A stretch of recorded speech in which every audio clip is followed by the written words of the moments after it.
अंजलि तिवारी पूछ रही हैं, सर अभी से शुरू किया है तो क्या मेरा सिलेक्शन हो जाएगा?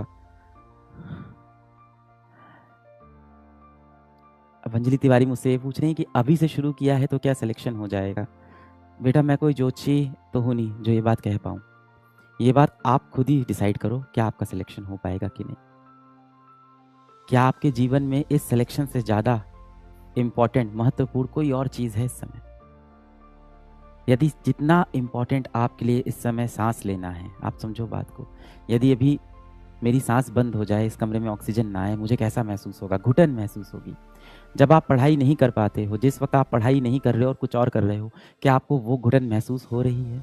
अगर आपको वो घुटन महसूस हो रही है, मतलब आप सही दिशा में जा रहे हो, मतलब आप सही पागलपन पे हो। और ये पागलपन की तो ज़रूरत है ही ऐसे कॉम्पिटिटिव एग्जाम्स के अंदर। देखो मैंने आपको कभी नहीं कहा था कि आप इस कॉम्पिटिटिव एग्ज़ाम को चुनो, ये फैसला आपका है। या तो आप इस जंग में कूदते नहीं, अब इस जंग में कूद गए हैं तो लड़ना पड़ेगा। अब यहाँ से आप ये बात नहीं कर सकते कि ऐसा करना ठीक होगा, ऐसा करना गलत होगा। आप जंग में कूद गए हैं, पूरे दिल जान लगा के आपको लड़ाई करना पड़ेगा।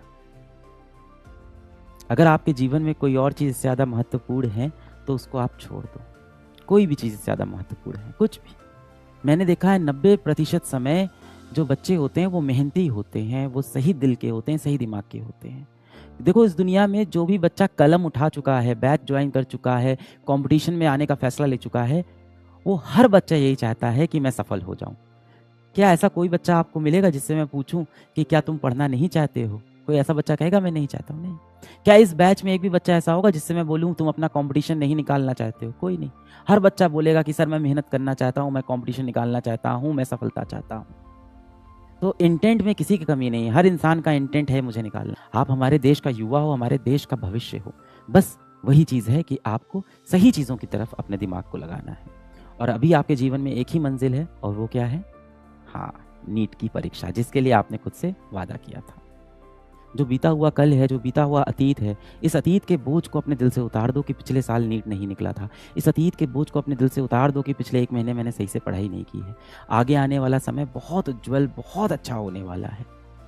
आप लोग को बहुत डर लगता है कि अगर मेरा नीट नहीं निकला तो मैं क्या करूँगा जीवन में, क्या होगा? क्यों सोचना है इस बारे में? सर सीट्स बहुत कम हैं, लगभग 40,000 ही सरकारी सीट हैं, जनरल कैटेगरी की और कम सीट्स होंगी। मैं बार-बार बोलता हूँ, आपको कितनी सीट चाहिए बेटा? आपको सिर्फ 1 सीट चाहिए उसमें से। अपने हिस्से की सीट उसमें से आप बुक कर लो। कोई यदि आपसे पूछे तो बोल दो कि 1 सीट तो मेरी होनी ही होनी है। अब आप ये कहते हो मेरे ऊपर प्रेशर बहुत है, प्रेशर बहुत है। बोलते हो ना हमेशा कि बहुत प्रेशर है मेरे ऊपर एग्ज़ाम निकालने का और मैं बहुत डिप्रेस फ़ील करता हूँ। फ़ैसला आपने लिया था ना नीट की तैयारी का, या माँ-बाप ने लिया था? अगर माँ-बाप ने लिया था तो समय आ गया है, आप जाके उनसे बात करें इस बारे में। आज नहीं तो कल आपको बात करनी पड़ेगी। आपको लग रहा है मैं अपने माँ-बाप से जाके अगर बोल दूँगा कि पापा मैं डॉक्टर नहीं बनना चाहता, तो वो बहुत उदास हो जाएँगे। बेटा जब आपका नीट नहीं निकलेगा तब भी तो वो बहुत उदास होंगे।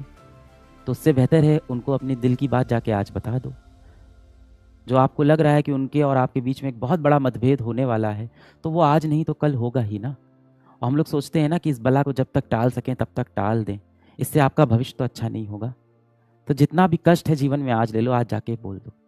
पर यदि नीट की परीक्षा देने का फैसला आपने लिया है, तो ये परेशानियां सहने का फैसला आपका है।